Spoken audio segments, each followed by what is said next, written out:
Pernahkah kamu merasa energi dan suasana hatimu berubah drastis setelah bertemu seseorang? Awalnya kamu merasa baik-baik saja, tetapi setelah berbicara dengannya, pikiranmu menjadi kacau, rasa percaya dirimu menurun, bahkan semangatmu seperti hilang begitu saja. Jika kamu pernah mengalami hal seperti itu, mungkin masalahnya bukan ada pada dirimu, melainkan pada lingkungan atau orang yang sedang berinteraksi denganmu. Dalam kehidupan sehari-hari, kita tidak bisa memilih semua orang yang akan hadir dalam hidup kita. Ada orang yang membawa semangat, memberikan dukungan, dan membuat kita berkembang. Namun ada juga orang yang justru melakukan kebalikannya. Mereka menciptakan konflik, menyebarkan energi negatif, senang merendahkan orang lain, dan seringkali membuat orang di sekitarnya merasa tidak nyaman. Orang seperti inilah yang sering disebut sebagai orang toksik.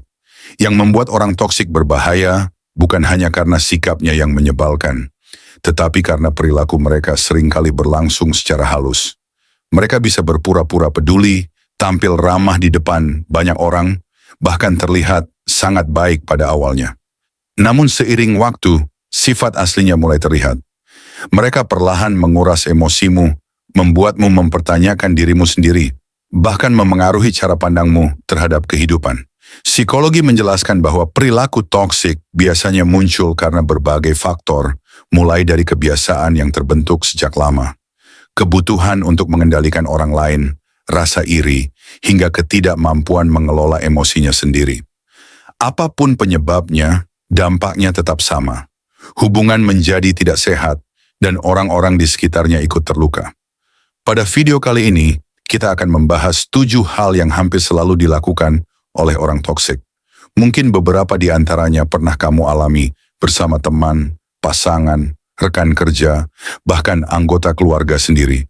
Dengan mengenali tanda-tandanya lebih awal, kamu bisa menjaga batasan yang sehat dan tidak mudah terjebak dalam hubungan yang menguras energi. Jadi, simak video ini sampai selesai. Siapa tahu, tanpa disadari ada seseorang di sekitarmu yang selama ini menunjukkan semua tanda tersebut. 1. Selalu merendahkan orang lain agar terlihat lebih unggul. Salah satu ciri paling umum dari orang toksik adalah kebiasaannya merendahkan orang lain. Mereka seolah memiliki kebutuhan untuk membuat orang di sekitarnya terlihat lebih kecil agar dirinya tampak lebih besar. Menariknya, perilaku ini tidak selalu dilakukan secara terang-terangan. Ada yang mengatakannya dalam bentuk hinaan langsung. Tetapi ada pula yang melakukannya melalui candaan, sindiran halus, atau komentar yang terdengar biasa. Padahal sebenarnya menyakitkan. Mungkin kamu pernah bertemu seseorang yang selalu menemukan kekurangan dalam setiap pencapaian orang lain. Ketika ada teman yang berhasil mendapatkan pekerjaan impian, ia berkata, paling juga karena orang dalam. Saat seseorang membeli kendaraan baru, ia langsung berkomentar, pasti masih kredit ya? Ketika ada yang tampil percaya diri, ia berkata, sok keren banget sekarang. Kalimat-kalimat seperti itu terdengar sederhana. Namun jika terus-menerus diucapkan, dampaknya bisa sangat besar. Orang yang menjadi sasaran perlahan, mulai kehilangan rasa percaya diri. Mereka menjadi ragu untuk berbagi kebahagiaan, karena takut kembali diremehkan. Dalam psikologi, perilaku merendahkan orang lain seringkali berakar pada rasa tidak aman atau insecurity. Orang yang benar-benar percaya pada kemampuan dirinya tidak perlu menjatuhkan orang lain untuk merasa berharga. Sebaliknya, mereka yang merasa kurang mampu seringkali mencari cara agar orang lain tampak lebih buruk. Dengan begitu, mereka merasa posisi mereka menjadi lebih tinggi. Bayangkan 2 buah lilin. Lilin pertama menyala terang, sementara lilin kedua merasa cahayanya kurang terang. Orang yang sehat akan berusaha membuat apinya sendiri semakin besar.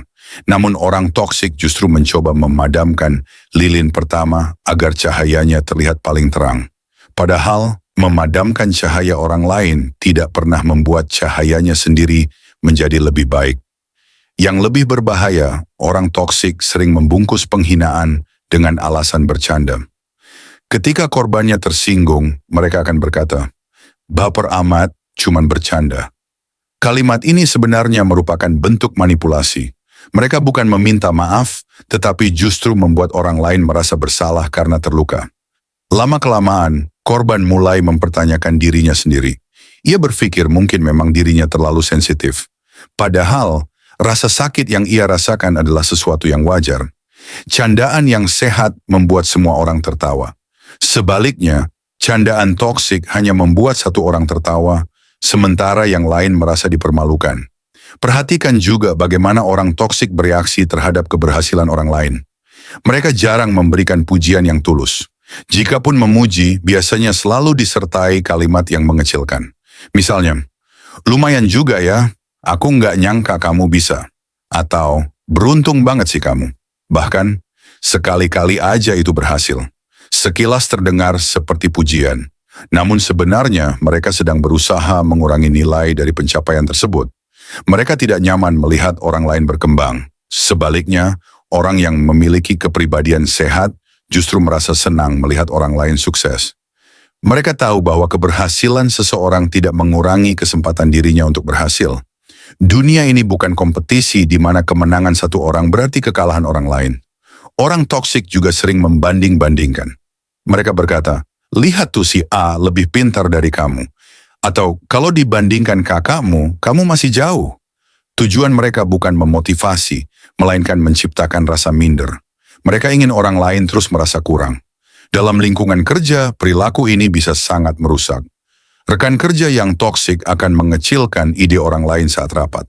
Mereka memotong pembicaraan, menganggap pendapat orang lain tidak penting, lalu berusaha mengambil perhatian. Akibatnya suasana kerja menjadi tidak sehat, dan orang-orang kehilangan keberanian untuk menyampaikan ide. Dalam hubungan pertemanan, mereka selalu ingin menjadi pusat perhatian. Jika ada orang lain yang dipuji, mereka segera mengalihkan pembicaraan kepada dirinya sendiri. Seolah-olah setiap pencapaian orang lain adalah ancaman yang harus segera ditutupi. Di dalam keluarga pun hal ini bisa terjadi. Ada anggota keluarga yang terus mengkritik pilihan hidup saudaranya, meremehkan pekerjaannya, bahkan membandingkan dengan orang lain setiap kali bertemu. Jika dibiarkan, luka emosional akibat perlakuan seperti ini dapat bertahan hingga bertahun-tahun. Kita juga perlu berhati-hati karena perilaku merendahkan tidak selalu menggunakan kata-kata kasar. Tatapan sinis, senyum mengejek, mengabaikan pendapat seseorang, atau sengaja membuat orang lain malu di depan umum juga termasuk bentuk merendahkan. Semua tindakan itu memiliki tujuan yang sama, yaitu membuat seseorang merasa lebih kecil. 2. Selalu memainkan peran sebagai korban agar mendapat simpati. Salah satu kebiasaan yang paling sulit dikenali dari orang toksik adalah kemampuannya memainkan peran sebagai korban. Sekilas mereka terlihat seperti orang yang selalu disakiti, selalu diperlakukan tidak adil, dan selalu menjadi pihak yang menderita. Karena itulah, banyak orang merasa iba dan akhirnya memberikan simpati tanpa mengetahui cerita yang sebenarnya. Padahal tidak sedikit orang toksik yang sengaja membangun citra sebagai korban demi mendapatkan perhatian, dukungan, bahkan pembelaan dari orang-orang di sekitarnya. Mereka memahami bahwa manusia pada dasarnya mudah tersentuh oleh kisah penderitaan. Oleh karena itu, mereka memanfaatkan rasa empati tersebut untuk kepentingan dirinya sendiri. Misalnya, setelah berselisih dengan seseorang, mereka akan menceritakan kejadian itu kepada orang lain. Namun cerita yang disampaikan bukanlah gambaran utuh, melainkan hanya bagian yang membuat dirinya terlihat benar. Kesalahan yang mereka lakukan sengaja dihilangkan, sementara kesalahan orang lain dibesar-besarkan. Akibatnya, orang yang mendengar cerita itu langsung menganggap mereka sebagai korban. Inilah yang membuat banyak konflik menjadi semakin rumit. Orang yang sebenarnya menjadi korban justru terlihat seperti pelaku, sedangkan pelaku berhasil mendapatkan simpati dari banyak orang. Dalam psikologi, perilaku seperti ini sering disebut sebagai victim mentality atau mentalitas korban. Namun penting untuk dipahami bahwa tidak semua orang yang merasa menjadi korban memiliki mentalitas tersebut. Seseorang memang bisa menjadi korban dalam situasi tertentu. Yang menjadi masalah adalah ketika seseorang terus-menerus menggunakan status korban sebagai alat untuk menghindari tanggung jawab dan memanipulasi orang lain. Perhatikan bagaimana orang toksik bereaksi ketika melakukan kesalahan. Alih-alih mengakui dan meminta maaf, mereka justru mencari alasan yang membuat dirinya tampak layak dimaklumi. Misalnya mereka berkata, Aku melakukan itu karena kamu yang memancing emosiku. Atau, kalau saja kamu tidak bersikap seperti itu, aku tidak akan marah. Kalimat seperti ini terdengar masuk akal, tetapi sebenarnya mereka sedang memindahkan tanggung jawab kepada orang lain. Kesalahan yang seharusnya menjadi tanggung jawabnya justru dibebankan kepada orang di sekitarnya. Tidak berhenti sampai di situ, mereka bahkan mampu membuat orang lain merasa bersalah atas sesuatu yang sebenarnya bukan kesalahannya. Akibatnya, korban justru meminta maaf kepada pelaku. Fenomena ini sering terjadi dalam hubungan yang tidak sehat. Bayangkan seseorang yang terus-menerus mengkritik pasangannya. Ketika pasangannya akhirnya marah karena sudah tidak tahan, orang toksik langsung berkata, "Lihat kan, kamu selalu kasar sama aku." Padahal kemarahan itu muncul setelah sekian lama menerima perlakuan yang menyakitkan. Namun mereka hanya menunjukkan reaksi terakhir tanpa menceritakan penyebabnya. Orang lain yang melihat dari luar akhirnya percaya bahwa merekalah pihak yang disakiti. Orang toksik juga senang menggunakan kalimat-kalimat yang memancing rasa kasihan. "Aku memang selalu gagal. Tidak ada yang pernah menghargai aku. Semua orang meninggalkan aku. Mungkin memang aku yang paling tidak beruntung." Kalimat-kalimat tersebut belum tentu salah. Namun jika terus diulang setiap kali mereka diminta bertanggung jawab, itu bisa menjadi bentuk manipulasi emosional. Tujuannya adalah agar pembicaraan berubah dari membahas kesalahan mereka menjadi menghibur mereka. Inilah yang membuat banyak orang merasa lelah. Setiap konflik berakhir dengan pola yang sama.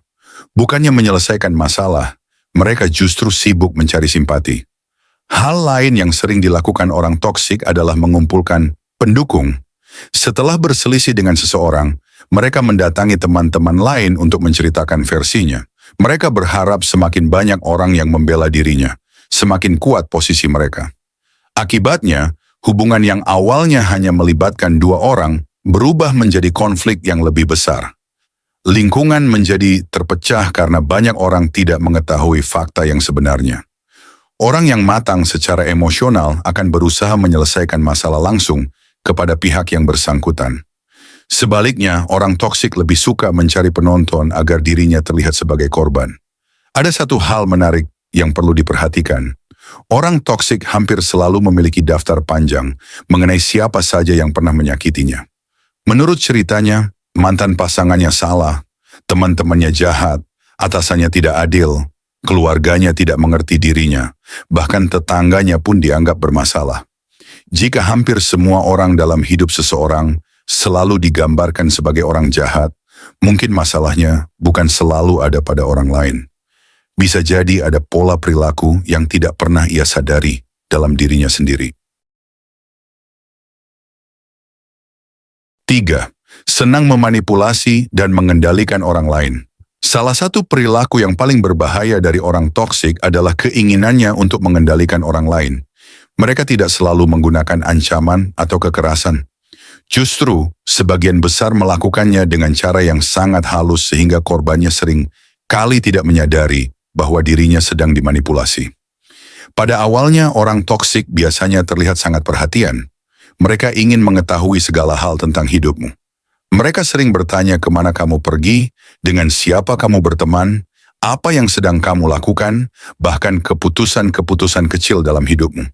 Sekilas, semua itu tampak seperti bentuk kepedulian.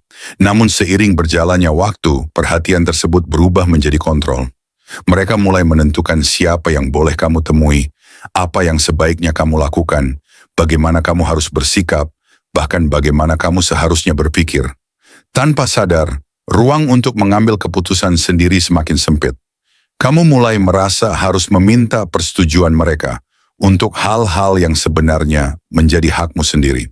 Dalam psikologi, manipulasi adalah usaha memengaruhi pikiran, perasaan, atau tindakan seseorang demi keuntungan pribadi, seringkali dilakukan secara tidak jujur atau terselubung. Orang toksik tidak selalu memaksa secara langsung. Mereka lebih suka membuatmu merasa bahwa keputusan yang mereka inginkan adalah keputusan yang kamu pilih sendiri. Misalnya, ketika kamu ingin berkumpul dengan teman-temanmu, mereka tidak melarang secara terang-terangan. Sebaliknya mereka berkata, "Ya sudah, pergi saja, memang temanmu lebih penting daripada aku." Kalimat ini terdengar seperti memberikan kebebasan, Padahal sebenarnya mereka sedang menanamkan rasa bersalah agar kamu mengurungkan niatmu. Contoh lain adalah ketika kamu memiliki pendapat yang berbeda. Orang yang sehat akan menghargai perbedaan tersebut. Namun orang toksik akan berusaha membuatmu merasa bahwa pendapatmu salah, bodoh, atau tidak masuk akal. Lama-kelamaan kamu menjadi ragu untuk mengungkapkan pikiranmu sendiri. Mereka juga sering menggunakan rasa bersalah sebagai senjata.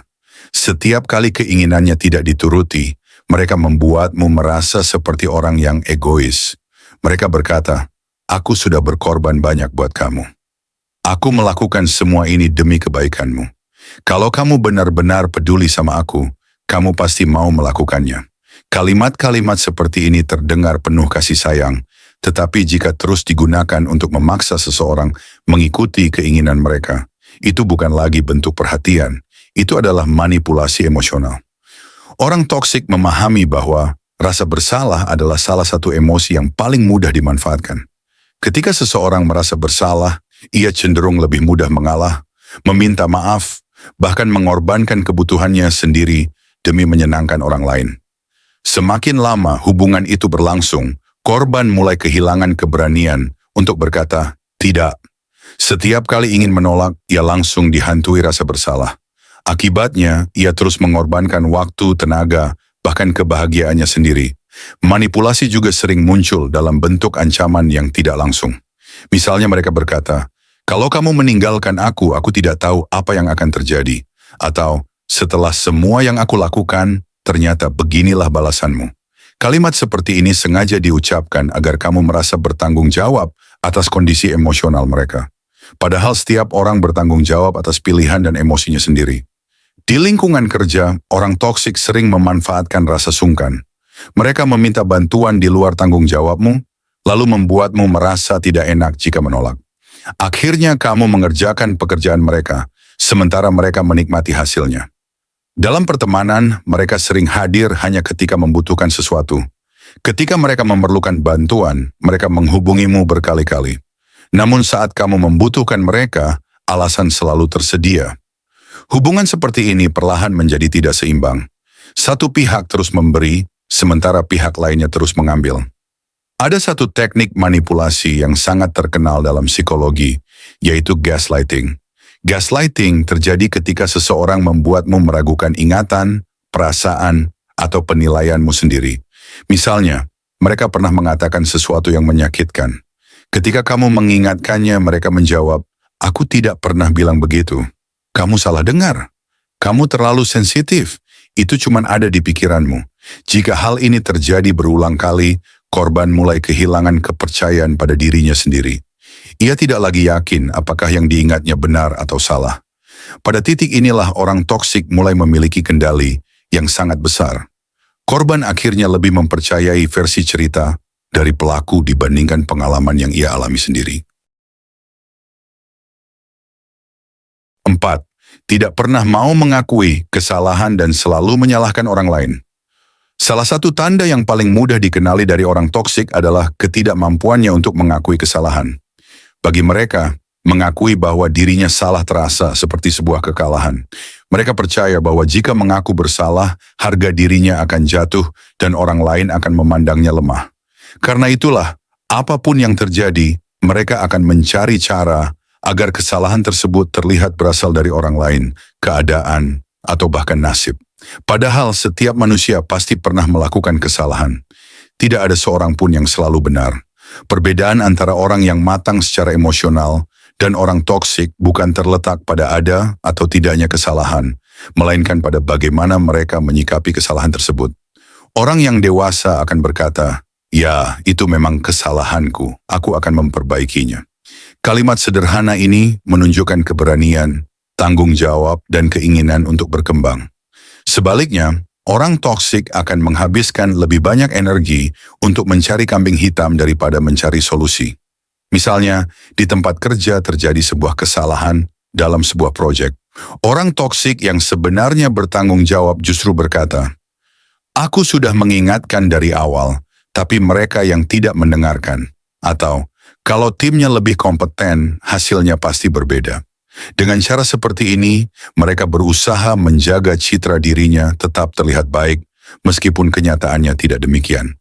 Dalam hubungan pertemanan atau keluarga, pola ini juga sering muncul. Ketika mereka mengucapkan kata-kata yang menyakitkan, bukannya meminta maaf, mereka justru berkata, "Kalau kamu tidak terlalu sensitif, kamu tidak akan tersinggung." Perhatikan baik-baik kalimat tersebut. Fokusnya bukan pada kesalahan yang telah dilakukan, tetapi pada reaksi orang lain. Seolah-olah masalahnya bukan karena ucapan yang menyakitkan, melainkan karena korbannya terlalu perasa. Ini adalah bentuk pengalihan tanggung jawab yang sangat umum dilakukan oleh orang toksik. Mereka juga sering menggunakan alasan-alasan yang terdengar masuk akal. "Aku sedang banyak masalah. Aku lagi capek. Aku sedang stres." Memang benar, setiap orang bisa mengalami tekanan hidup. Namun tekanan bukanlah pembenaran untuk menyakiti orang lain. Orang yang matang akan berkata, "Maaf, tadi aku terbawa emosi." Sedangkan orang toksik menjadikan masalah pribadinya sebagai tameng agar tidak perlu bertanggung jawab. Lama-kelamaan, orang-orang di sekitarnya mulai merasa bingung. Setiap kali terjadi konflik, selalu ada alasan baru. Tidak pernah ada permintaan maaf yang tulus. Tidak pernah ada usaha untuk memperbaiki diri. Yang ada hanyalah pembelaan tanpa akhir. Dalam psikologi, salah satu mekanisme pertahanan diri yang sering dikaitkan dengan perilaku seperti ini adalah projection atau proyeksi. Sederhananya, seseorang memindahkan kesalahan atau sifat buruk yang ada dalam dirinya kepada orang lain. Contohnya, seseorang yang sebenarnya sering berbohong, justru paling sering menuduh orang lain sebagai pembohong. Orang yang tidak bisa dipercaya justru paling mudah curiga kepada orang lain. Orang yang egois sering mengatakan bahwa semua orang di sekitarnya egois. Tanpa disadari, apa yang mereka tuduhkan kepada orang lain seringkali merupakan cerminan dari dirinya sendiri. Selain itu, orang toksik juga sangat sulit menerima kritik. Kritik sekecil apapun dianggap sebagai serangan terhadap harga dirinya. Akibatnya, mereka langsung bersikap defensif. Bayangkan kamu mengatakan dengan sopan, "Menurutku, tadi cara bicaramu agak keras." Orang yang sehat mungkin akan menjawab, "Oh ya, maaf kalau begitu. Aku akan lebih hati-hati." Namun orang toksik justru membalas, "Memangnya kamu sendiri sudah benar? Jangan sok mengatur hidup orang." Perhatikan bagaimana pembicaraan berubah. Awalnya membahas perilakunya, tetapi kemudian beralih menjadi menyerang orang yang memberikan masukan. Tujuannya sederhana, yaitu mengalihkan perhatian agar kesalahannya tidak lagi menjadi fokus. Bahkan ada orang toksik yang sengaja mengungkit kesalahan lama ketika dirinya sedang dikritik. Misalnya kamu berkata, "Kemarin kamu terlambat datang." Lalu ia menjawab, "Memangnya kamu lupa tahun lalu juga pernah terlambat?" Padahal kedua hal itu tidak ada hubungannya. Namun dengan membawa masalah lama, mereka berharap pembicaraan menjadi melebar, sehingga kesalahan yang sedang dibahas tidak perlu diselesaikan. Dalam hubungan asmara, kebiasaan ini bisa sangat melelahkan. Setiap kali terjadi pertengkaran, tidak pernah ada penyelesaian. Semua berakhir dengan saling menyalahkan, saling mengungkit masa lalu, dan tidak ada satupun pihak yang benar-benar bertanggung jawab. Korban akhirnya merasa lelah secara emosional. Ia mulai berpikir bahwa membicarakan masalah hanya akan memperpanjang konflik. Akibatnya, ia memilih diam. Namun diam bukan berarti masalah selesai. Luka yang 5. Suka mengadu domba dan menyebarkan gosip untuk menciptakan konflik. Salah satu kebiasaan yang paling sering dilakukan oleh orang toksik adalah menciptakan konflik di antara orang-orang di sekitarnya. Menariknya, mereka jarang melakukannya secara terang-terangan. Mereka lebih memilih cara yang halus, seperti menyebarkan gosip, memelintir informasi, atau mengadu domba satu orang dengan orang lainnya. Akibatnya, hubungan yang awalnya baik-baik saja bisa berubah menjadi penuh kecurigaan dan pertengkaran. Orang toksik memahami bahwa sebuah hubungan dibangun atas dasar kepercayaan. Karena itu, cara paling mudah untuk merusak hubungan adalah dengan merusak kepercayaan tersebut. Mereka akan menanamkan keraguan sedikit demi sedikit, hingga akhirnya orang-orang mulai saling mencurigai tanpa pernah memastikan kebenarannya. Misalnya, mereka berkata kepada seseorang, "Tadi si A sebenarnya ngomongin kamu loh." Tapi ya sudah, Aku cuma kasih tahu saja. Kalimat seperti ini terdengar seolah-olah mereka sedang membantu. Padahal sebenarnya mereka sedang menyalakan api konflik.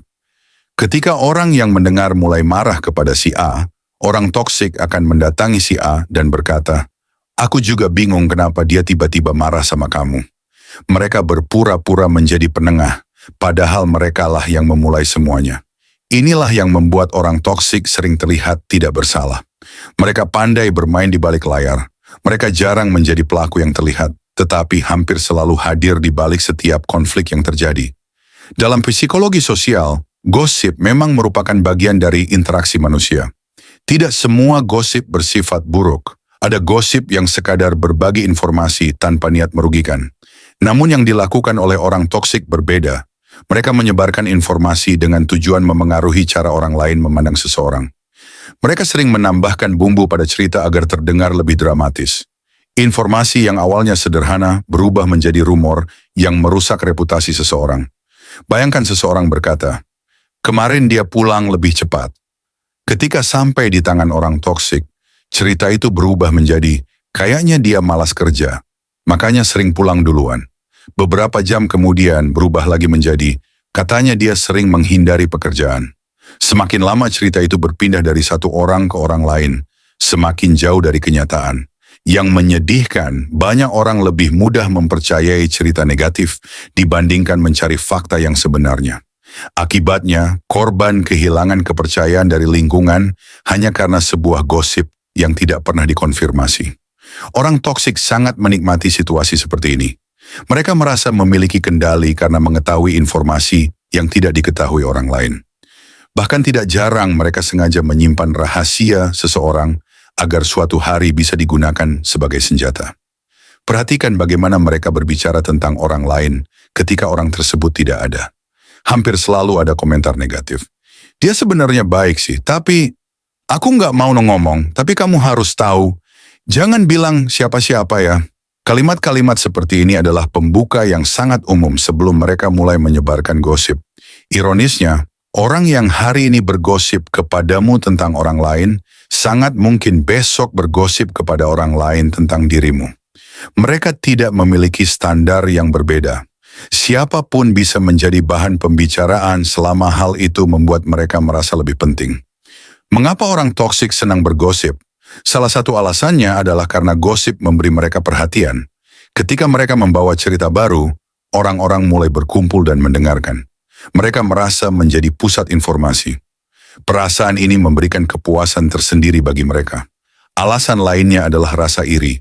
Ketika melihat seseorang disukai banyak orang, mereka merasa tidak nyaman. Maka mereka mencoba menjatuhkan citra orang tersebut melalui cerita-cerita negatif. Daripada meningkatkan kualitas dirinya sendiri, mereka memilih merusak nama baik orang lain. Di lingkungan kerja, perilaku seperti ini bisa menghancurkan kerja sama tim. Rekan kerja mulai saling curiga. Komunikasi menjadi tidak terbuka. Setiap orang takut ucapannya dipelintir. Akibatnya, produktivitas menurun karena energi habis untuk menghadapi drama yang sebenarnya tidak perlu terjadi. Dalam lingkungan pertemanan, gosip sering membuat kelompok menjadi terpecah. Orang yang sebelumnya akrab tiba-tiba saling menjauh hanya karena mendengar cerita dari pihak ketiga. Di dalam keluarga pun hal ini tidak kalah berbahaya. Ada anggota keluarga yang senang membandingkan saudara satu dengan yang lain, menyampaikan ucapan yang sebenarnya tidak pernah diucapkan, atau sengaja memperbesar kesalahan seseorang. Lama-kelamaan hubungan keluarga menjadi renggang karena setiap orang merasa tidak lagi bisa saling percaya. 6. Selalu iri melihat orang lain bahagia dan sulit memberikan dukungan yang tulus. Salah satu ciri yang sangat menonjol dari orang toksik adalah ketidakmampuannya merasa bahagia atas kebahagiaan orang lain. Bagi sebagian orang, melihat teman berhasil, saudara berkembang, atau rekan kerja mendapatkan penghargaan adalah sesuatu yang membanggakan. Mereka ikut tersenyum, memberikan ucapan selamat, bahkan terdorong untuk belajar dari keberhasilan tersebut. Namun bagi orang toksik, keberhasilan orang lain justru terasa seperti ancaman. Mereka memandang hidup sebagai sebuah perlombaan yang harus selalu dimenangkan. Dalam pola pikir mereka, jika orang lain berhasil, berarti posisi mereka turun. Jika orang lain dipuji, berarti perhatian terhadap dirinya berkurang. Akibatnya, mereka sulit memberikan dukungan yang benar-benar tulus. Mungkin kamu pernah mengalami situasi seperti ini. Kamu dengan penuh semangat menceritakan bahwa usahamu mulai berkembang, atau kamu baru saja diterima bekerja di perusahaan yang kamu impikan. Bukannya ikut senang, orang tersebut justru memberikan komentar seperti, sekarang memang lagi gampang diterima kerja. Paling juga cuman beruntung. Lihat saja, nanti juga belum tentu bertahan lama. Sekilas kalimat-kalimat itu terdengar seperti pendapat biasa. Namun jika diperhatikan lebih dalam, tidak ada sedikit pun apresiasi di dalamnya. Mereka selalu berusaha mengurangi nilai dari pencapaianmu agar dirinya tidak merasa tertinggal. Dalam psikologi, rasa iri adalah emosi yang normal. Hampir setiap orang pernah merasakannya. Namun orang yang sehat mampu mengelola rasa iri menjadi motivasi untuk berkembang. Mereka berkata dalam hati, kalau dia bisa, aku juga akan berusaha. Sebaliknya, orang toksik membiarkan rasa iri berubah menjadi kebencian. Mereka tidak fokus memperbaiki dirinya sendiri, tetapi justru berharap orang lain kehilangan apa yang dimilikinya. Karena itulah, mereka sering terlihat lebih bersemangat membicarakan kegagalan orang lain daripada keberhasilannya. Ketika seseorang sukses, mereka diam. Namun ketika orang tersebut mengalami masalah, mereka menjadi orang pertama yang berkomentar. Mereka berkata, "Kan, aku sudah bilang dari dulu. Memang dari awal aku tidak yakin dia akan berhasil. Akhirnya ketahuan juga aslinya." Kalimat seperti ini menunjukkan bahwa mereka lebih nyaman melihat orang lain jatuh daripada melihat orang lain bertumbuh. Perhatikan juga bagaimana reaksi mereka ketika kamu mendapatkan pujian di depan banyak orang. Orang yang tulus akan ikut tersenyum dan merasa bangga. Namun orang toksik seringkali langsung memotong pembicaraan. Misalnya seseorang berkata, "Wah, hasil kerja kamu bagus sekali." Sebelum kamu sempat mengucapkan terima kasih, orang toksik langsung menyela, "Iya sih, tapi kemarin juga dia sempat bikin kesalahan kok." Atau, "Untung saja banyak yang membantu dia." Mereka merasa tidak nyaman jika perhatian terlalu lama tertuju pada orang lain. Karena itu, mereka berusaha mengembalikan sorotan kepada dirinya atau mengurangi nilai dari pencapaian tersebut. Ada juga orang toksik yang memilih cara berbeda. Mereka pura-pura memberikan selamat, tetapi nada bicaranya terdengar sinis. "Selamat ya, akhirnya berhasil juga." Kalimatnya terdengar positif, tetapi ekspresi wajah, intonasi, dan bahasa tubuhnya menunjukkan hal yang sebaliknya. Mengapa mereka melakukan ini? Karena keberhasilan orang lain mengingatkan mereka pada kekurangan yang belum berhasil mereka perbaiki. Sayangnya, alih-alih memperbaiki diri, mereka memilih menjatuhkan orang lain agar tidak merasa sendirian. Di media sosial, perilaku ini juga sering terlihat. Orang toksik tampak tidak tertarik ketika melihat unggahan tentang pencapaian orang lain. Namun ketika muncul berita kegagalan, kesalahan, atau kontroversi, mereka menjadi sangat aktif memberikan komentar. Mereka menikmati drama karena hal itu membuat mereka merasa lebih baik tentang hidupnya sendiri. Dalam hubungan pertemanan, orang seperti ini sangat melelahkan. Mereka hadir ketika kamu sedang gagal karena saat itu mereka merasa lebih unggul. Namun ketika hidupmu mulai membaik, mereka perlahan menjauh atau mulai bersikap dingin. Bahkan tidak sedikit yang diam-diam berharap usahamu gagal, agar hubungan kembali seperti semula, yaitu ketika mereka merasa lebih hebat darimu. Di lingkungan kerja, rasa iri sering membuat orang toksik melakukan tindakan yang merugikan. Mereka bisa saja menyembunyikan informasi penting agar rekan kerjanya terlihat tidak kompeten. Mereka enggan berbagi ilmu karena takut tersaingi. Mereka mengambil kredit atas kerja keras orang lain, atau bahkan menyebarkan rumor agar reputasi seseorang menurun. Semua itu dilakukan karena mereka percaya bahwa menjatuhkan orang lain adalah jalan tercepat untuk tetap berada di atas. 7. Menguras energi emosional orang-orang di sekitarnya. Mungkin inilah ciri paling jelas dari orang toksik, tetapi justru paling sering disadari ketika semuanya sudah terlambat. Setelah menghabiskan waktu bersama mereka, kamu tidak merasa lebih tenang, lebih semangat, atau lebih bahagia. Sebaliknya, kamu justru merasa lelah, pikirannya penuh, emosimu terkuras, dan seolah-olah ada beban yang sulit dijelaskan. Jika hal ini terjadi berulang kali, besar kemungkinan kamu sedang berhadapan dengan seseorang yang memiliki perilaku toksik. Menariknya, kelelahan ini bukan berasal dari aktivitas fisik. Kamu mungkin hanya mengobrol selama 1 jam, tetapi setelahnya rasanya seperti baru saja menjalani pekerjaan yang sangat berat. Inilah yang disebut sebagai emotional drain, yaitu kondisi ketika interaksi dengan seseorang menguras energi emosional secara terus-menerus. Setiap orang tentu pernah mengalami hari yang buruk dan membutuhkan tempat untuk bercerita. Itu adalah hal yang normal. Dalam hubungan yang sehat, kita saling mendukung. Hari ini mungkin kamu mendengarkan keluh kesah temanmu, besok giliran ia mendengarkan ceritamu. Ada keseimbangan di dalamnya. Namun orang toksik berbeda. Mereka hampir selalu datang membawa masalah, tetapi jarang datang membawa solusi.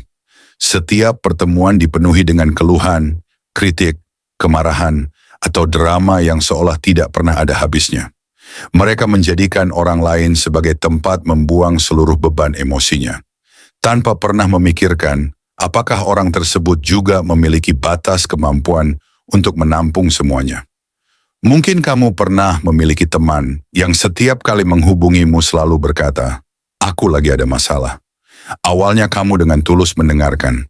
Kamu memberikan saran, mencoba menghibur, bahkan meluangkan banyak waktu untuk menemani. Namun beberapa hari kemudian, masalah yang sama muncul lagi. Minggu berikutnya juga sama. Bulan berikutnya pun tidak berubah. Anehnya, semua saran yang kamu berikan tidak pernah benar-benar dijalankan.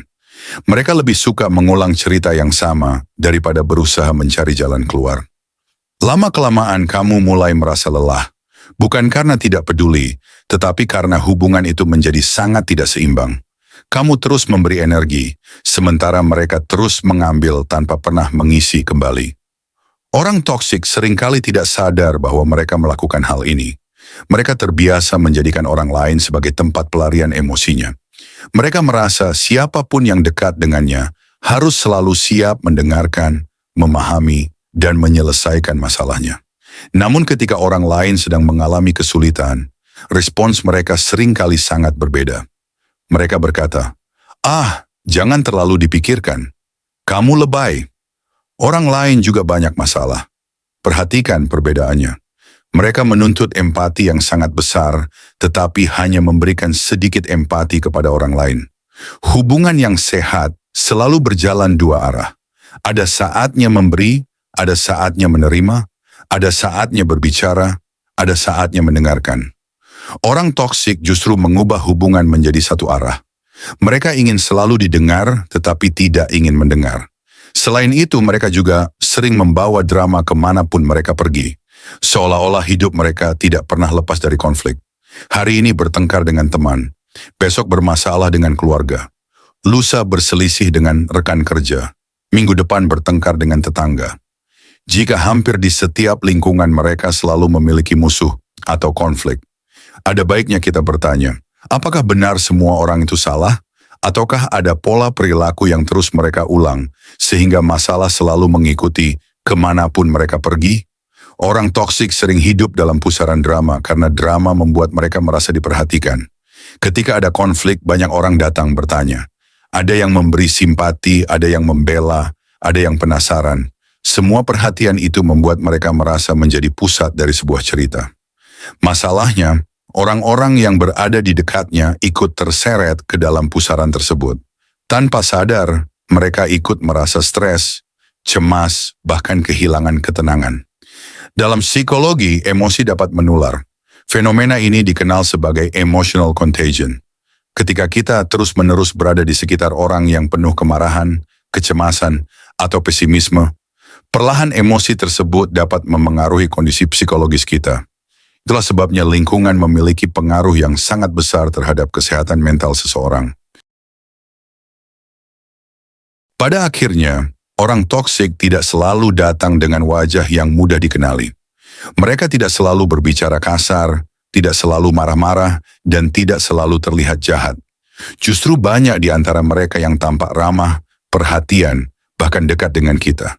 Namun jika diperhatikan lebih dalam, pola perilaku mereka perlahan menguras energi, merusak kepercayaan diri, dan membuat hidup terasa lebih berat. 7 perilaku yang telah kita bahas bukanlah alat untuk menghakimi seseorang, melainkan sebagai pengingat agar kita lebih bijaksana dalam memilih lingkungan. Karena lingkungan memiliki pengaruh yang sangat besar terhadap cara kita berpikir, bertindak, bahkan menentukan masa depan kita. Jika setiap hari kamu dikelilingi oleh orang yang gemar, merendahkan, memanipulasi, menyebarkan drama, iri terhadap keberhasilanmu, tidak menghargai batasan, serta selalu membawa energi negatif, maka cepat atau lambat kamu akan ikut merasakan dampaknya. Ingatlah, menjaga jarak dari orang toksik bukan berarti kamu membenci mereka. Itu adalah bentuk penghargaan terhadap dirimu sendiri.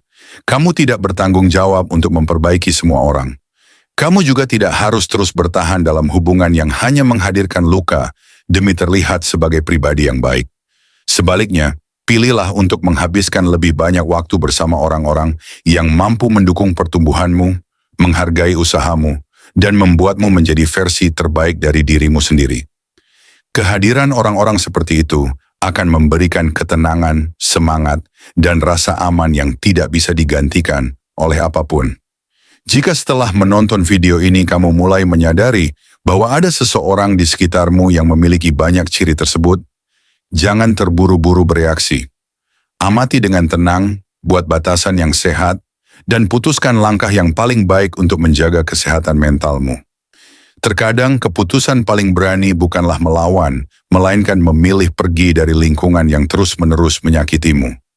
Karena hidup ini terlalu singkat untuk dihabiskan bersama orang-orang yang hanya membawa beban. Kamu berhak hidup dengan damai, berkembang tanpa tekanan yang tidak perlu, dan berada di lingkungan yang membuatmu merasa dihargai. Kalau kamu merasa video ini bermanfaat, jangan lupa tekan tombol like, subscribe, dan aktifkan lonceng notifikasi agar tidak ketinggalan video-video psikologi menarik lainnya. Tulis juga di kolom komentar, dari 7 perilaku tadi, mana yang paling sering kamu temui di kehidupan sehari-hari? Siapa tahu pengalamanmu bisa menjadi pelajaran berharga bagi penonton lainnya. Terima kasih sudah menonton sampai akhir. Sampai jumpa di video berikutnya.